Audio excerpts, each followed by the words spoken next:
欧阳天族那座大殿之内，多出了数千道身影，全部都是小辈模样的年轻人。其中一个身高3米，面容谈不上英俊，但却十分硬朗的男子，格外引人注目。他名为欧阳凌雨。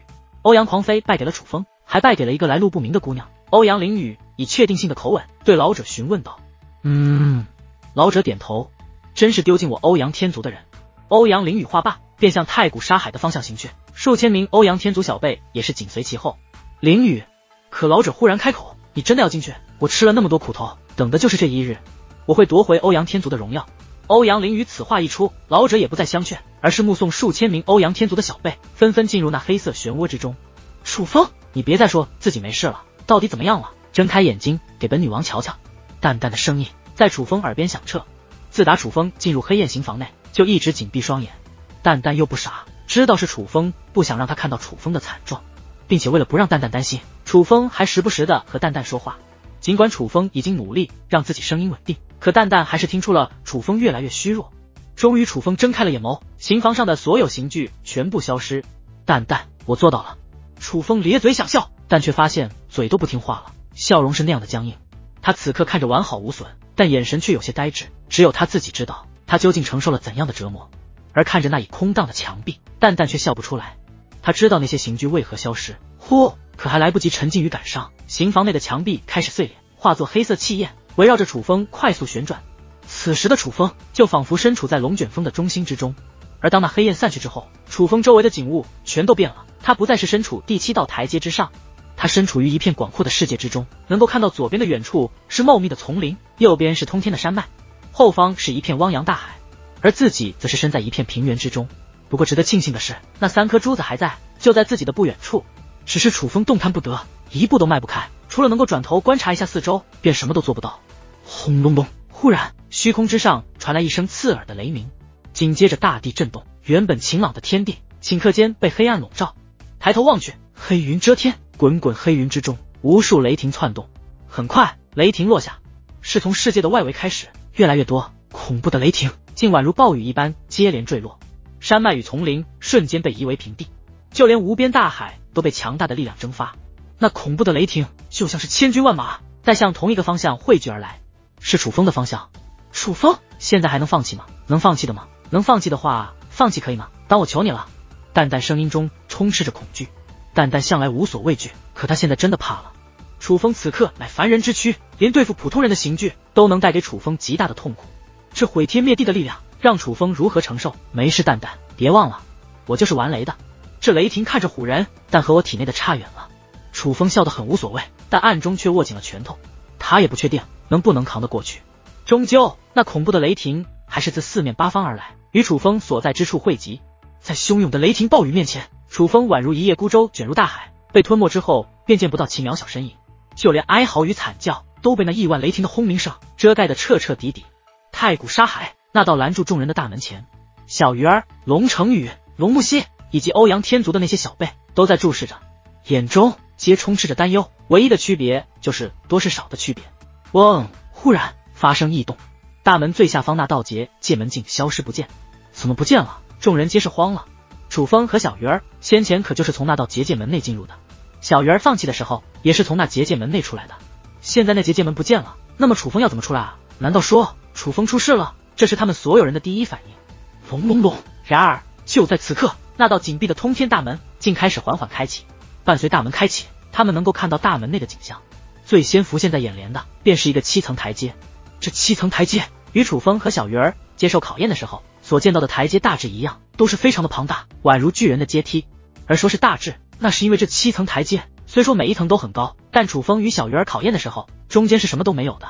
可现在这7层台阶的中间还有一道阶梯，这道阶梯似是为他们设计的，可以正常行走直达顶端。不过眼下根本没有人在意这一点，因为人们发现在第7道台阶的顶端，一道身影背对着他们立于那里。尽管是背影，可人们还是一眼就认出那正是楚风。楚风，我就知道你行！刹那间欢呼响彻，所有人都意识到楚风成功了。可很快楚风却双腿一软，瘫倒在了地上。此刻他们才看到楚风手中握着一颗珠子，但脸色却惨白无比，双眼更是空洞无神，就连瞳孔都比寻常放大了许多，那感觉已是将死之人。楚风的名字再度响彻，却不再是狂喜的欢呼，而是担忧的呼唤。一时间，众人同时御空而起，向楚风所在的第7道台阶飞掠而去。哇！然而很快惨叫传来，欧阳天族的小辈如断线的风掌，率先跌落而下。哪怕跌落到海水之后，也无一不是浑身抽搐，都无法第一时间游出来，仿佛遭受了重创一般。可天地间却什么都看不到。紧接着，欧阳狂飞与龙成宇，包括龙木溪也是跌落而下，同样龇牙咧嘴，痛苦不已。倒是小鱼儿眉头微皱之后，自己选择飞落了下来。眼见无法靠近，龙成宇等人都使用手段想隔空将楚风救下来，却发现他们的力量根本无法靠近楚风。怎么回事啊？龙成宇龇牙咧嘴的看向小鱼儿，这与我们在那里面的考验有些相像，每一道台阶都有着恐怖的力量，越是向上便是越强。小鱼儿丢下这句话之后，便向中间的台阶走去。他此刻知道这台阶的意义了，御空而起，没人能承受那股力量，一步一个脚印的攀爬，也许还有机会。这小鱼儿此话一出，所有人肃然起敬。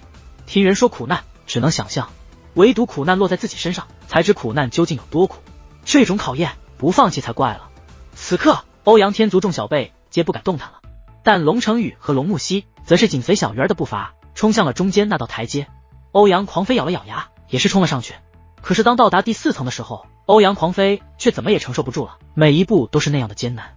最终他被那股力量压制的趴在台阶上动弹不得。龙成宇和龙木溪心中有着某种决心，但也只是多走了几步，便被力量压制的趴在了台阶之上。可恶，没用，我真是没用啊！龙成宇愤怒的用拳头捶打着台阶。他的兄弟楚风已是将死之人，就躺在顶端的台阶等着营救，可偏偏他却无力攀爬到顶端。龙木溪没有说话，可他的眼中却满是不甘与自责，缓慢而倔强的向上爬着。欧阳狂飞咬了咬牙，最终还是转身飞落了下来。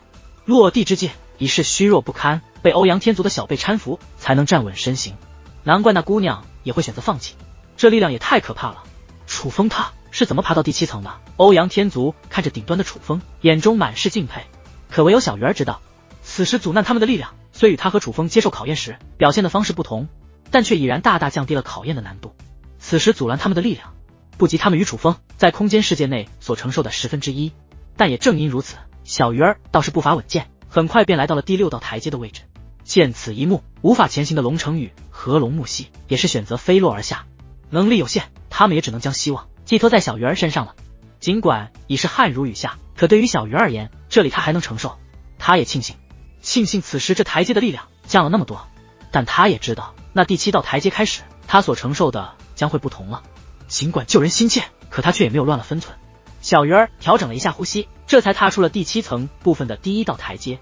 大哥哥，我来救你了！滋啦啦，脚刚落地，竟有雷霆自脚下台阶升起，笼罩住了他的那条腿。雷霆不断自他腿部穿过，皮肤、肌肉、骨头、经络都被撕裂，那是直达灵魂的痛楚。纵使是他，也是背齿咬紧，拳头握得滋滋作响，但他却没有太多迟疑，立刻踏出了第2步。很快，他全身都被雷霆包裹，而走得越高，雷霆越是汹涌。到了后来，前方道路尽是雷霆，就那样直接呈现在众人面前，仿佛在提醒着小鱼儿前方道路有多艰难。可小鱼儿纵使皮开肉绽，却依旧目光坚毅，纵使浑身颤抖，但却依旧步伐稳健。楚风奋力地爬到了高台边缘，却一点力气都没有了。他很想劝阻小鱼儿不要上来，可却连话都说不出来。尽管外表看来还好，可楚风的灵魂早已千疮百孔，随时命丧黄泉。透过楚风的目光，淡淡也能看到小鱼儿迎而来。汹涌的雷霆，世人都会畏惧，可那道渺小的身影却在雷霆之中缓步前行。看着鱼儿的脸庞已被雷霆冲击皮开肉绽，面目全非，但双眼却依旧坚定无比，充斥着无可匹敌的决心时，界灵空间内的淡淡也是为之动容。鱼儿，你这丫头，他知道小鱼儿是真的在拼命了。终于，小鱼儿来到第7层顶端，这一刻他也是几乎丧失力气，但却还是第一时间将楚风抱在了怀中。大哥哥，近距离的看着楚风，小鱼儿双眼泪流不止，不是因为身体的痛楚，而是他感受到了楚风究竟有多虚弱。那种感觉，楚风真的要离他而去。他从未见过如此虚弱的楚风，虚弱到只能呆呆的看着他，却说不出半句话，发不出半点声音，做不出半点动作。看着这样的楚风，小鱼儿却忽然笑了。他伸出那血肉模糊的手掌，轻轻抚摸着楚风的脸颊。大哥哥别怕，我会保护你的。话罢，小鱼儿掌心一翻，出现一道符纸，符纸捏碎，化作出一层隔绝视线的气焰，将他与楚风包裹起来。外面无法看到他们，但空间内却能够看到。小鱼儿将手挡在了楚风的眼睛上，让楚风眼睛闭合，楚风根本没有力气睁开，因此也什么都看不到了。过了一段时间后，他感受到嘴巴被打开，随后一个滚烫却又滑溜溜的物体被塞到了口中。楚风清楚地感受到，那个物体顺着嘴巴进入身体，最终竟钻进了自己心脏的位置。下一刻，楚风感受到磅礴且柔和的力量在自己的体内炸开，自己那濒临散去的灵魂在这股力量包裹之下，竟奇迹般的快速的恢复。紧接着，他悟性大增，但这种感觉可能稍纵即逝。楚风睁开眼眸，发现小鱼儿就跪坐在自己面前，笑眯眯地看着自己。大哥哥，你应该能突破了，我去外面等你。话罢，小鱼儿便离开了。楚风也顾不得太多，赶忙爬起身来，再度闭上眼眸，进入修炼状态。这一次，他也许真的能够突破神雷劫。可小鱼儿刚刚从那气焰封锁之地走出来，脸色便变得极差，比先前还要差得多。他赶忙取出丹药，放入口中，旋即盘膝坐下。鱼儿，楚风他怎么样啊？龙成宇暗中询问，但小鱼儿却没有回应。姑娘，你这是怎么了？你还好吗？要不你下来，我这里有疗伤的丹药和宝物，也许对你有用。欧阳狂飞则是更关心小鱼儿的身体状况，因为小鱼儿现在看起来同样非常糟糕，他甚至已经双手捧着多件疗伤物品，每一件都看得出价值不菲。欧阳狂飞，你倒是挺热心肠啊，对外人这么舍得。顺身观望，数千道身影接连出现，为首之人那位身高3米的欧阳凌雨。